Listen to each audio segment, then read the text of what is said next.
AP CM Chandrababu మీడియాతో మాట్లాడుతున్నారు. Live చూద్దాం. ఒక చరిత్ర ఇది కూడా ట్రాన్సిట్ అసెంబ్లీ.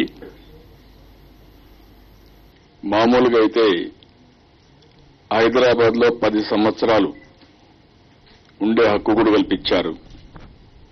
10 సంవత్సరాల లోపల మనం అసెంబ్లీ గాని సెక్రటరియట్ గాని ఇన్ఫ్రాస్ట్రక్చర్ క్రియేట్ చేసుకోలేం కాబట్టి 10 ఏళ్లు ఉండమని చెప్పి ఆ రోజు హక్కు కల్పించారు. కానీ నేను ఆలోచించింది, ఇక్కడుండే ప్రజలకు ఒక నమ్మకం రావాలన్నా, వీళ్ల మనోభావాలు సాటిస్ఫై కావాలన్నా ఈ రాష్ట్రంలో చట్టాలు ఈ రాష్ట్రంలోనే పాస్ చేసే పరిస్థితి ఉండాలి. పరిపాలన కూడా ఈ రాష్ట్ర పరిపాలన ఇక్కడి నుంచే పరిపాలించే పరిపాలన రావాలి.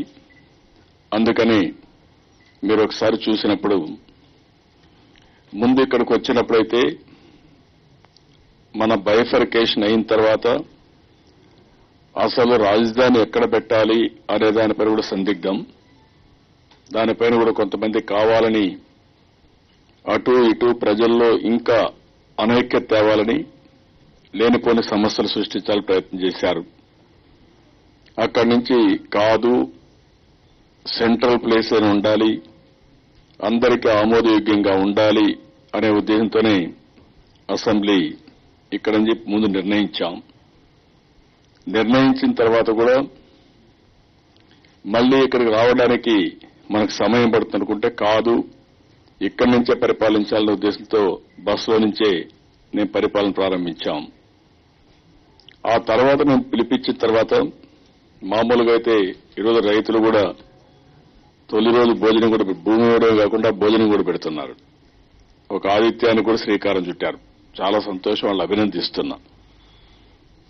వాళ్ళు ముందుకు వచ్చారు కాబట్టి 32,500 ఎకరాలు భారతదేశ చరిత్రలో ఎక్కడా జరుగుండదు, ప్రజాస్వామ్య చరిత్రలో కూడా ఎక్కడా జరుగుండదు. అలాంటిది ఈరోజు ఇక్కడ ల్యాండ్ ఉదారంగా ఇచ్చారు. మనం కూడా ప్రభుత్వం అదే మేరకు వాళ్ళకి అన్ని విధాలు ఇచ్చాం.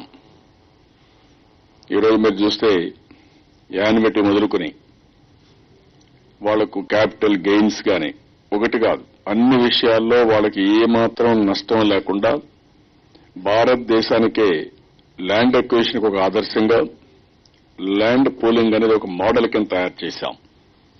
ఇంత మునుపు గొడవలు గాని సుప్రీంకోర్టులో పోవడం గాని చాలా సమస్యలు ఉండేటివి. అలాంటి సమస్యలేమి లేకుండా ఈరోజు మనం పరిష్కారం చేసుకునే విధంగా ముందుకు పోయాం. ఈరోజు మొట్టమొదటి గవర్నర్ ప్రసంగం. ఈరోజు మొదటి గవర్నర్ ప్రసంగంలో మనకు ఒకసారి చూస్తే విభజన వల్ల ఇంకా చాలా సమస్యలు మనం వెంటాడుతున్నాయి. మొన్నటి వరకు 2 రాష్ట్రాల నుంచి పరిపాలన చేశాం, అంటే 2 ప్లేసుల నుంచి, హైదరాబాద్ లో, ఇక్కడ అమరావతిలో.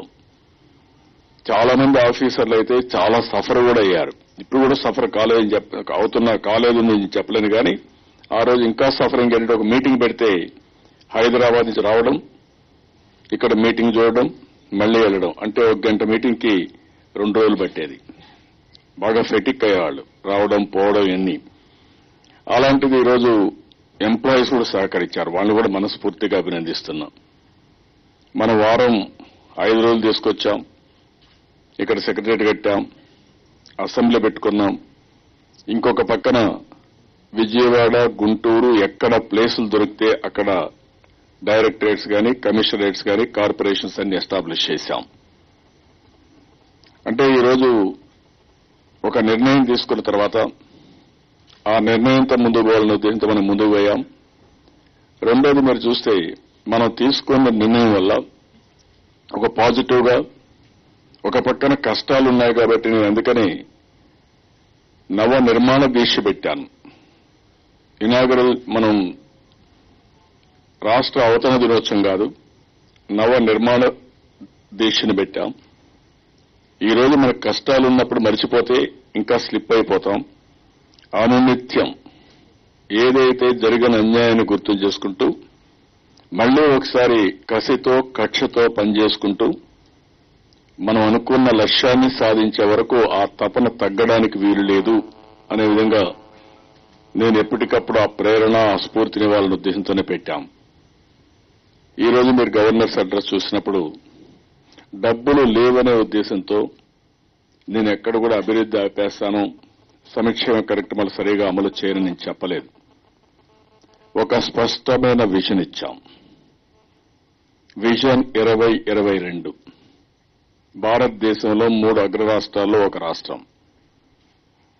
2029 భారతదేశంలో number 1 state with happiness. Economic క్రైటీరియానే కాదు, ఒక హ్యాపీనెస్. మనిషి డబ్బులుంటే అవసరం ఎంత ముఖ్యం ఉంటుందో, జీవన ప్రమాణాలు ఎంత ముఖ్యమో, అదే సమయంలో హ్యాపీనెస్ కూడా అంతే ముఖ్యం. 2050కి కసిగా పనిచేసి ప్రపంచంలోనే ఒక అత్యున్నతమైన స్థానంగా తయారు చేయాలనే ధ్యేయంతో ఒక విజన్ డాక్యుమెంట్ తయారు చేశాం. అదే మరిగా ఈరోజు మీరు చూస్తే 2.5 సంవత్సరాల్లో భారతదేశంలో అన్ని రాష్ట్రాల కంటే మనం ముందుండే పరిస్థితికి వచ్చాం. ఈరోజు మీరు అవార్డ్స్ చూసినప్పుడు ఈజ్ ఆఫ్ డూయింగ్ బిజినెస్ ఒకప్పుడు 2లో ఉండి ఇప్పుడు నెంబర్ 1కి వచ్చాం. ఇది అసాధ్యం. అసాధ్యం లాంటి సమస్యను సాధ్యం చేయగలిగాం. రెండోది మీరు చూసినప్పుడు ఎనర్జీ 22.5 మిలియన్ యూనిట్ల కరెంట్ కొరత నుంచి మిగులు కరెంటుకు రీచ్ అయ్యాం. నాన్ కన్వెన్షనల్ ఎనర్జీకి వెళ్లాం. అదే మరిగా వాటర్లో కూడా బెస్ట్ వాటర్ మేనేజ్మెంట్ స్టేట్ గా ఆంధ్రప్రదేశ్కి వచ్చింది. అదే మరిగా మీరు చూస్తే ఎనర్జీలో 5-6 అవార్డులు వచ్చాయి. ఈ గవర్నెన్స్ లో వచ్చాయి, మీకోసం పోర్టల్కి వచ్చింది, ఫైనాన్స్ లో వచ్చాయి, నరేగాలో వచ్చాయి. ఒక దాంట్లో కాదు, ఎక్కడ కూడా మనం ఒకటే ఆలోచించాం. ఎట్టి పరిస్థితిలో ఎక్కడ కూడా ఆలసత్వం లేకుండా సమర్థవంతంగా పనిచేద్దాం. అదే మరి కన్సెన్సస్ కూడా ఎక్కడికక్కడ కోఆర్డినేషన్ కూడా పర్ఫెక్ట్ గా కోఆర్డినేషన్ తీసుకొద్దాం.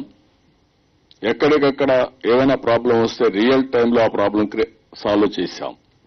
ఈరోజు పట్టసీమ ఒక చరిత్ర, 1 సంవత్సరంలో పూర్తి చేశాం. ఏదైతే పోలవరంకి రైట్ మెయిన్ కెనాల్ కొంత తొవ్విదిలి పెట్టేశారో, రైట్ మెయిన్ కెనాల్ పూర్తి చేయడమే కాకుండా పట్టిసీమ ప్రాజెక్టును పూర్తి చేసి ఆ నీళ్లు కృష్ణా డెల్టాకి తీసుకొచ్చాం. ఒక పంటకి ఇవ్వగలిగాం. అదే మరిగా ఈరోజు డ్రింకింగ్ వాటర్ సమస్య ఎదుర్కోగలిగాం. ఇక్కడుండే నీళ్లు శ్రీశైలం లాపి రాయలసీమకు నీళ్లు ఇవ్వగలిగాం. లేకపోతే ఈ సంవత్సరం ఎన్ని ఇబ్బందులంటే అన్ని ఇబ్బందులు వచ్చేటివి, రాయలసీమలో గాని ఇక్కడ గాని.